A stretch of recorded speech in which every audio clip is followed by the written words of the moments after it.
Corporativo, com Milton Jung.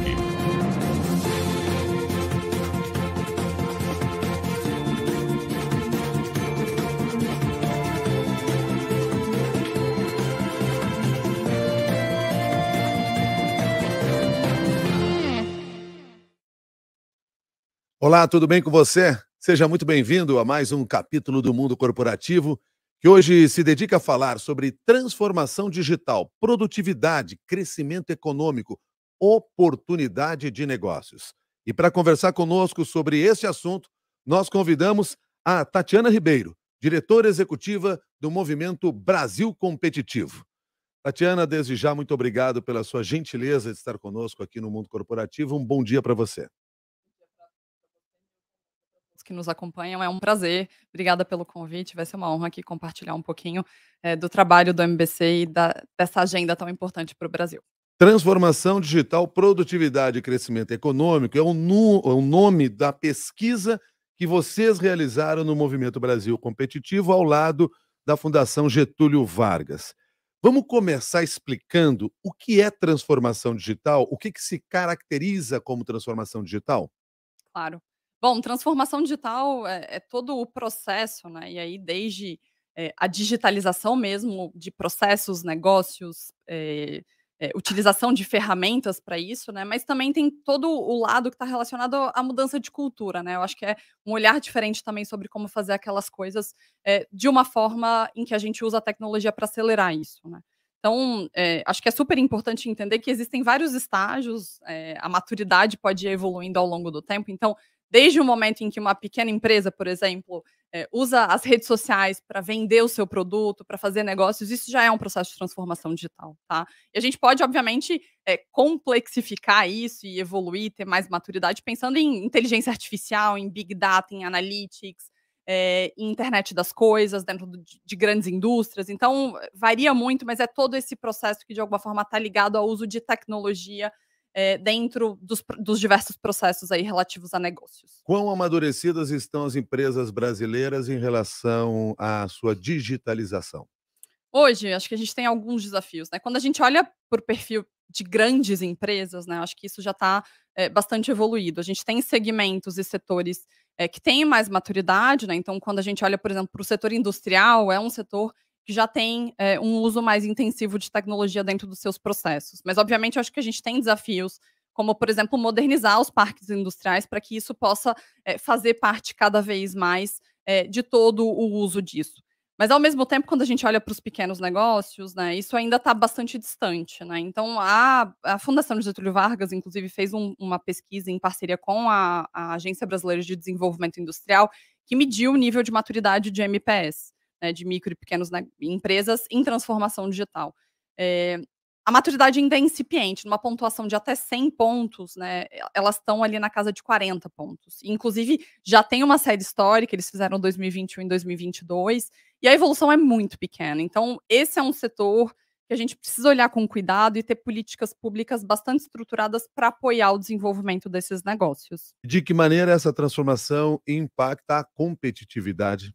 Bom, a gente trabalhou, né, acho que o objetivo do estudo foi conseguir tangibilizar e trazer dados que pudessem comprovar, acho que tudo que a gente tinha de percepção sobre o potencial que transformação digital tem para a economia, né, brasileira.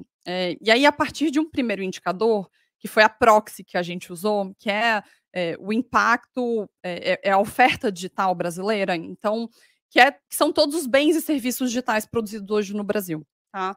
A gente fez uma comparação, inclusive, desse indicador com outros países, que foram o Reino Unido e os Estados Unidos. Esse indicador no Brasil hoje ele está em 8,6%. No Reino Unido ele está em 9% e nos Estados Unidos 9,2%, quando a gente olha dados de 2019, que eram os últimos dados disponíveis.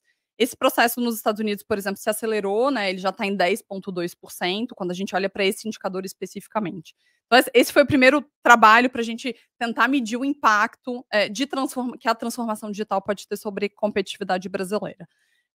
A partir disso, a gente avaliou, né, de novo, o Brasil, olhando de forma comparativa, e a gente fez uma análise dos últimos 5 anos, de 2014 a 2019, O crescimento médio dessa oferta digital estava na casa de 5% ao ano. Se a gente mantivesse esse mesmo crescimento, a gente poderia agregar aí um adicional ao PIB na casa de 300 bilhões de reais, tá? Se a gente acelera isso, né, se a gente de repente sobe para 10% do PIB, a gente chega 10%, perdão, de crescimento desse indicador, a gente chega a quase 420 bilhões de reais. Mas a gente gosta de ser bastante ousado, né? Então a gente olha para o desafio que é conseguir chegar ao patamar que os Estados Unidos estão hoje, né? É desafiador, a gente precisa avançar com mais velocidade, mas isso poderia trazer para o Brasil um acréscimo de 1 trilhão e 100 bilhões de reais ao PIB. Então, acho que isso é um indicador bastante importante para mostrar o potencial que isso tem de agregar para a economia, né? O que representam hoje os empregos digitais no mercado de trabalho brasileiro? Bom, acho que esse é uma outra informação muito importante que foi avaliada na pesquisa, né. A gente olhou para o comportamento desses empregos digitais, né, e o que são eles? Eu acho que é importante trazer. A gente não está falando necessariamente de empregos que estão só no setor de tecnologia, mas são posições de tecnologia que estão, presentes hoje em todas as empresas, em todos os setores da economia. Então estou falando de engenheiro de dados, de programador, engenheiro de nuvem, engenheiro de software. Então são todas as posições que de alguma forma atuam em tecnologia das comunicações e que estão dentro dos vários negócios. E o que a gente viu, né, quando a gente compara esse segmento com as demais ocupações do país? Primeiro, elas são resilientes, né? O Brasil passou por várias crises, né? Quando a gente olha para o passado próximo, né? A gente teve realmente um crescimento muito grande, por exemplo, do desemprego, o mercado de trabalho passou por um momento bastante difícil. E esse segmento é um segmento que seguiu crescendo, tá? Então, é um segmento resiliente. Acho que esse é um primeiro ponto que foi bastante importante. Então, ele tem muita resiliência em comparação às demais ocupações.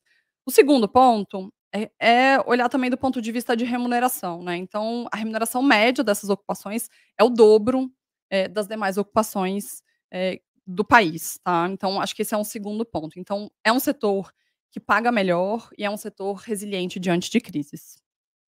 Nós temos mão de obra preparada para esses empregos? Não, acho que esse é o principal desafio que eu destaco hoje para que a gente possa avançar nesse setor como um todo, né.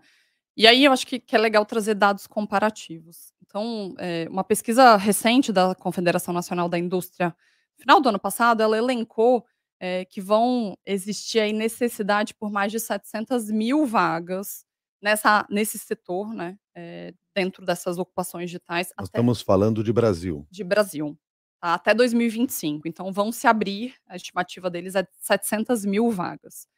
O Brasil forma hoje, se a gente considerar ensino profissional, técnico e ensino superior, algo na casa de 50.000 pessoas ao ano, tá. Então, o gargalo e o déficit é imenso, tá. Então, para a gente conseguir efetivamente avançar, e fazer com que esse segmento possa crescer com a qualidade necessária, né, isso sem contar os profissionais que a gente tem perdido para o exterior, né, em especial com o advento aí do home office, né. A gente tem hoje muita gente que tem trabalhado para empresas de fora e estando aqui no Brasil. Então, a gente ainda conseguiu mais um concorrente para profissionais bem qualificados aí dentro desse segmento. Ao mesmo tempo que é um desafio, é uma enorme oportunidade que se tem aí pela frente. O que é necessário para se aproveitar melhor? E aí eu estou pensando do ponto de vista do cidadão, do trabalhador, do profissional que quer atuar nessa área e aproveitar-se desta oportunidade. Bom, acho que a gente tem algumas oportunidades, né. O primeiro, são cursos de curta duração, então tem hoje uma série de formações, de menor duração, de 3 meses, 6 meses, que vão de alguma forma preparando para essas posições. Então acho que, os governos têm trabalhado muito fortemente com isso, o Sistema S, então, o Senai, acho que é um outro ator super importante oferecendo vagas muito qualificadas para essas áreas de trabalho, tá.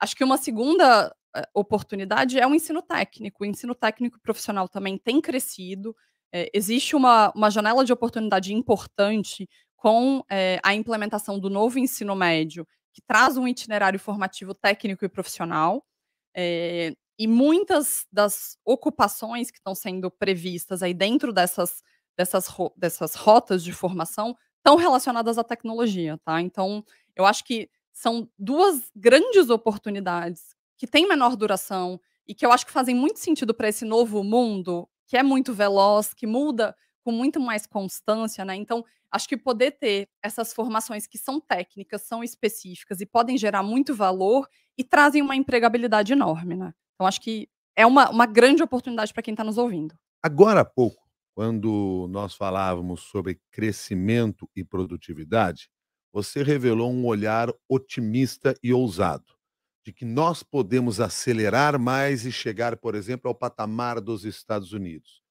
O que é preciso para acelerar? Bom, acho que, a gente traz aqui no estudo, né, que foi lançado uma agenda de propostas que a gente entende que são necessárias.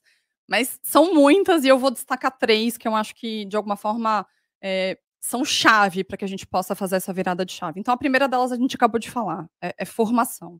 A gente precisa avançar numa agenda ousada, de formação, de capacitação e com um olhar muito próximo de entender as necessidades do mercado, né. Então, o governo precisa, interagir localmente com o setor produtivo para entender qual é a demanda regional e poder formar pessoas que supram aquela demanda. Isso, inclusive, é uma iniciativa que traz muito mais empregabilidade para quem está, de alguma forma, atuando e se preparando dentro daquele segmento de trabalho, né. Então acho que isso é um ponto chave. O segundo ponto, para mim, a gente também comentou brevemente, é como a gente trabalha políticas estruturantes de suporte aos pequenos negócios, né.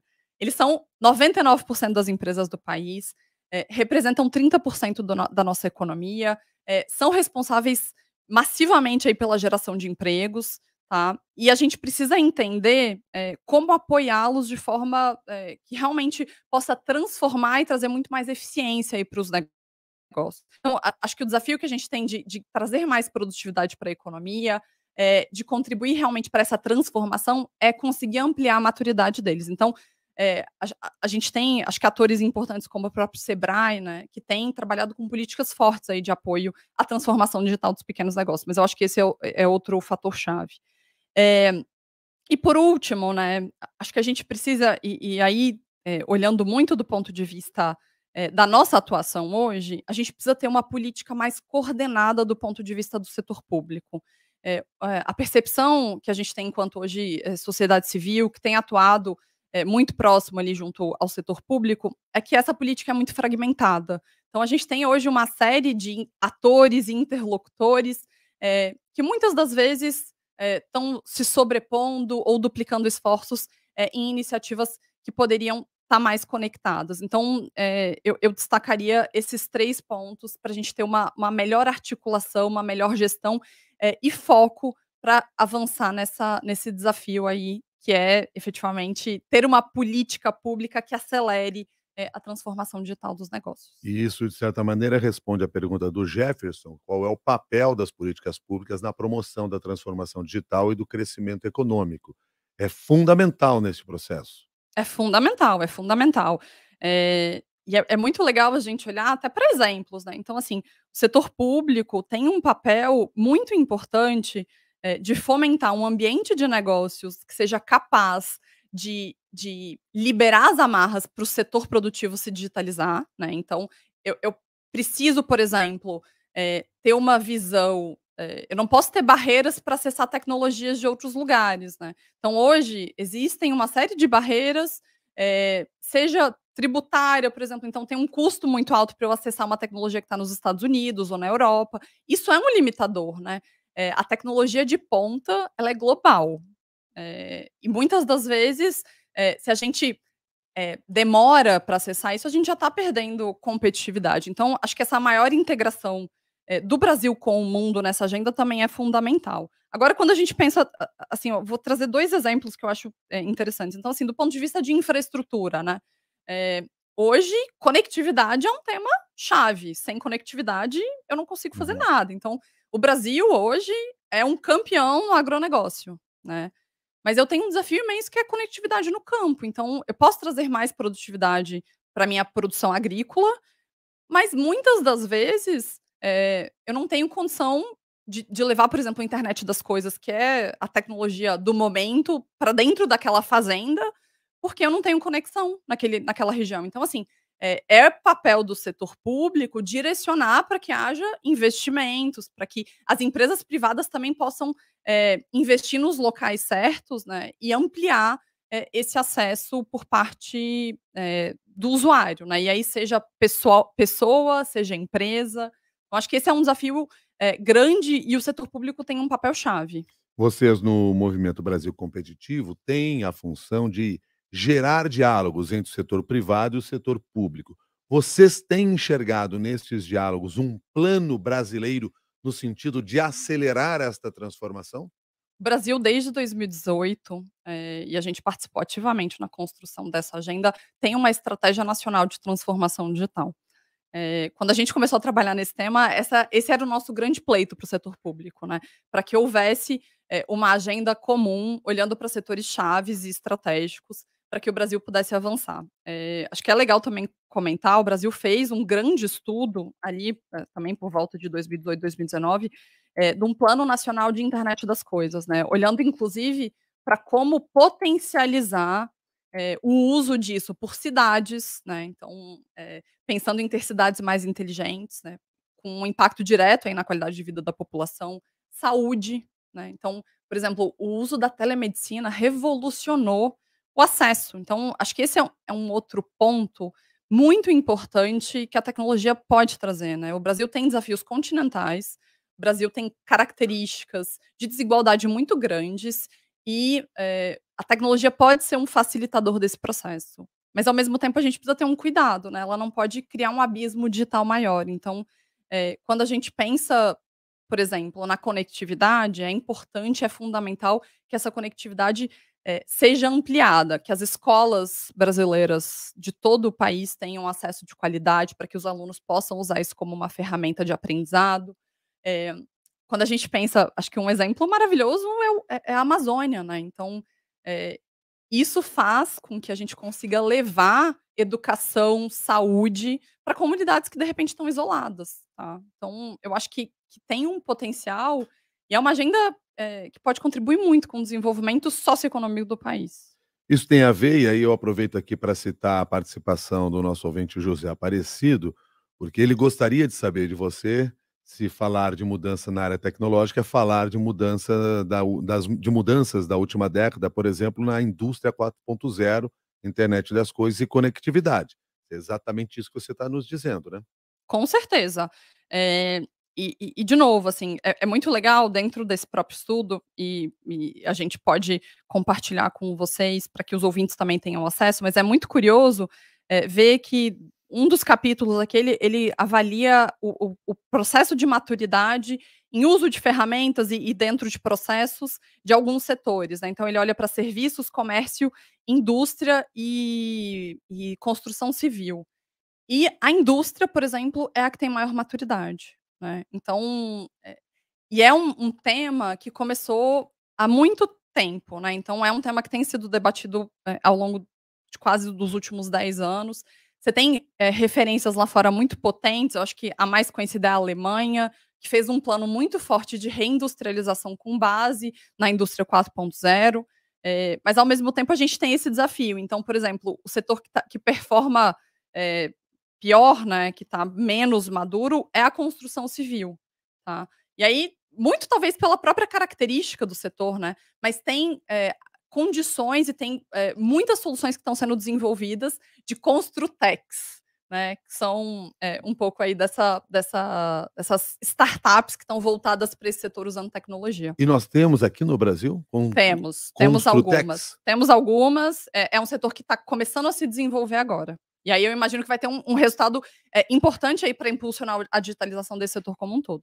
É curioso isso que você está falando, chamando a atenção, porque realmente a gente ouve muito investimento em empresas de tecnologia na área de finanças, na área de serviços, varejo, também acontece isso na área da saúde acontece bastante, na indústria sem dúvida, mas na área de construção se ouve com maior raridade essa questão, né? Acho que um outro setor que também está avançando muito com o uso de tecnologia é a educação, né, então você tem várias também edutechs, que tem trabalhado com soluções para escolas, com soluções de aprendizagem. Então, de novo, assim, eu acho que essa capacidade também do próprio setor produtivo e da sociedade civil de contribuir com a resolução de problemas públicos, né, e de forma privada, né, apoiando governos, apoiando a sociedade, isso também acho que tem uma capacidade de contribuir muito com os desafios que o Brasil tem hoje. Um pouquinho mais cedo a gente conversou sobre oportunidades de emprego, mão de obra para essa área. A Penélope pergunta quais são as oportunidades de negócios que surgem com a transformação digital e como as empresas podem aproveitá-las. Bom, as pessoas, né, então, assim, acho que do ponto de vista de emprego, de novo, acho que tem muitas vagas abertas que inclusive não estão sendo supridas. eh, Acho que um ponto que é curioso comentar, né, então a gente ouviu falar nos últimos meses de demissões massivas em grandes empresas de tecnologia, mas eu acho que isso hoje não representa o setor, né. Você tem hoje, acho que processos de reestruturação nessas grandes big techs e demissões que envolvem as mais diversas áreas. E o que tem acontecido muito é que pessoas, por exemplo, dos setores que trabalhavam nas áreas de tecnologia dessas big techs, têm sido, rapidamente realocadas em outras empresas com essa ampla necessidade, né, de mão de obra especializada nessa área. Então o Brasil hoje não consegue suprir, essa demanda de vagas existentes, tá. Então acho que esse é um ponto importante. Então existe, muita demanda dentro desse processo, e quando a gente olha para o ponto de vista das empresas, né, acho que, olhando para o desafio da transformação digital, acho que tem uma necessidade de prover soluções para esses desafios que as empresas têm encontrado. Então, quando a gente olha, por exemplo, para o segmento de pequenos negócios, é muito difícil a gente imaginar que eles vão conseguir fazer um desenvolvimento de uma solução interna. Então, é muito mais fácil fazer uma aquisição, fazer uma compra, um contrato de ferramentas que possam otimizar o seu processo de trabalho, a venda, o pós-venda. Então, acho que varia muito. Então, acho que olhar para esses desafios pelos quais as empresas têm enfrentado, né. Então acho que é uma boa janela de oportunidade aí para tentar entender que tipo de solução eu posso ofertar quanto empresa. É muito forte dizer que quem não digitalizar não vai competir? Não, eu acho que o futuro é digital, acho que no futuro todas as empresas vão ser digitais. Independente do seu setor, do seu negócio, então eu acho que a digitalização é necessária. E digitalizar não é fechar aquela loja que eu tenho, por exemplo, mas implantar processos internamente neles que, o digital me permite implantar. Exatamente. E quem sabe, por exemplo, ter a mesma oferta que você tem dentro da loja, a loja tem toda uma experiência do cliente, né, então eu acho que são, coisas que se complementam de forma muito forte, mas ao mesmo tempo você poder ter, de repente, uma loja virtual em que você está, oferecendo o seu produto para uma possibilidade muito maior de pessoas acessarem, né. Mas ao mesmo tempo, eu acho que as lojas, ou pelo menos o segmento aí, quando você pensa em varejo, você tem mudado a visão da forma dessa oferta. Então a loja virou um espaço de contato com a marca, de contato, com a experiência do que aquela marca quer te oferecer, né. Então, eu acho que muda um pouco, a forma de fazer, mas eu acho que o presencial, o contato pessoal, ele se tornou ainda mais importante. Eu acho que a pandemia ela trouxe essa necessidade do presencial, ele tem um significado maior. E eu acho que isso vale também para os negócios. Tatiana Ribeiro, como que a transformação digital pode afetar a questão da sustentabilidade e a responsabilidade social das empresas, que são temas aí que têm sido debatido com maior profundidade nos últimos anos aqui no país? Bom, também acho que é uma ferramenta, que tem um potencial imenso de agregar, né. Então, quando a gente olha, por exemplo, para o desafio ambiental do país, né, a gente está falando, por exemplo, de uma agenda de desmatamento, a capacidade que a gente tem de avaliar, de ter métricas consistentes, de pensar em soluções que usem, a tecnologia como base para ter escala cada vez maior, é imensa. Quando a gente está falando, por exemplo, de educação, né, eu acho que é outro tema, crucial para o Brasil, né. De novo, eu garanto mais equidade, eu garanto acesso, então eu acho que para as próprias empresas, né, é uma ferramenta que tem o potencial de trazer muito mais escala para qualquer ação, que está sendo desenvolvida. Qual é o risco da transformação digital aumentar ainda mais a desigualdade que nós temos no país? Bom, a gente fala muito sobre o abismo digital, né, então, e eu acho que isso cresceu muito com a própria pandemia.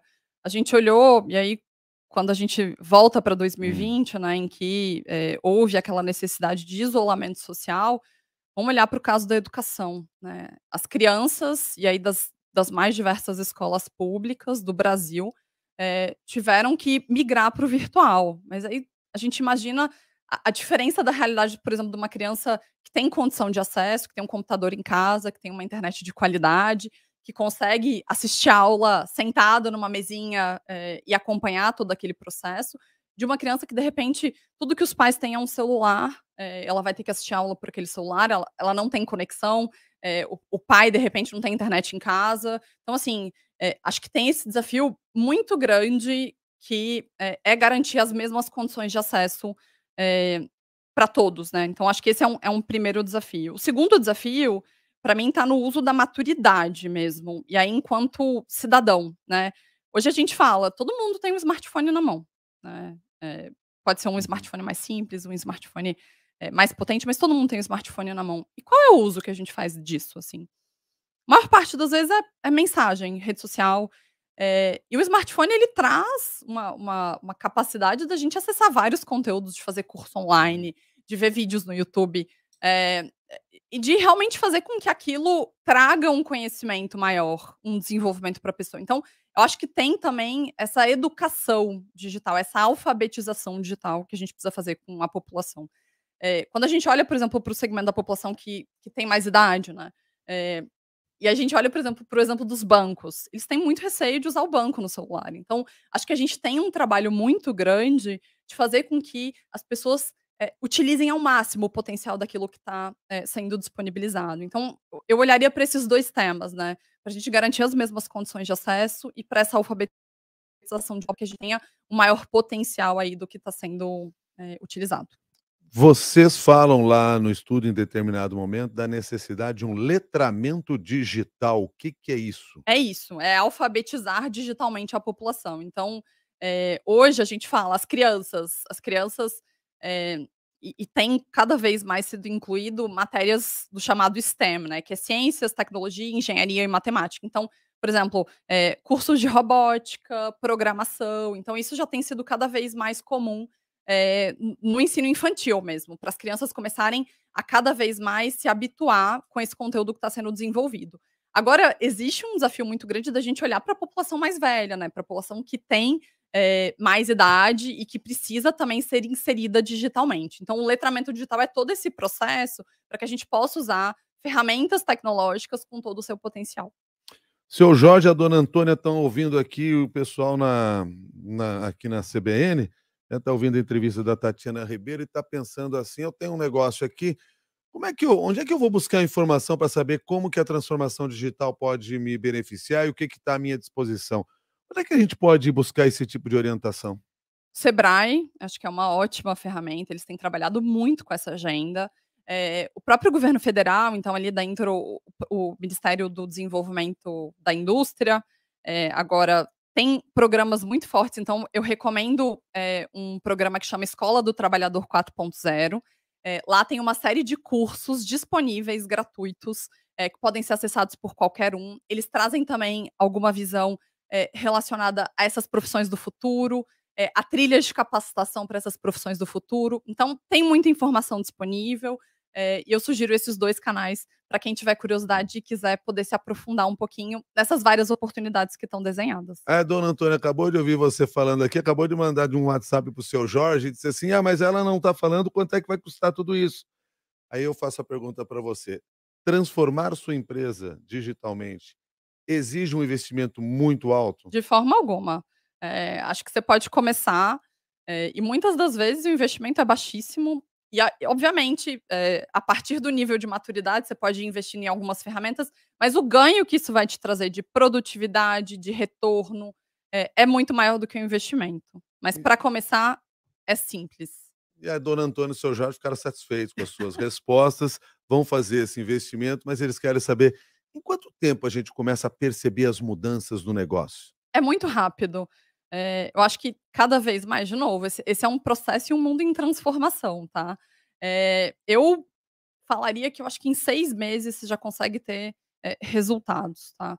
De novo, são ciclos, né, são ciclos em que você vai implementando novas ideias, novos formatos de ação, utilizando os dados que você tem, acesso para entender também como é que o comportamento está acontecendo, que tipo de melhoria que você pode fazer, mas é um processo, que também não tem demora nos resultados. E quem quiser ter acesso ao trabalho que vocês realizaram no Movimento Brasil Competitivo, transformação digital, produtividade e crescimento econômico?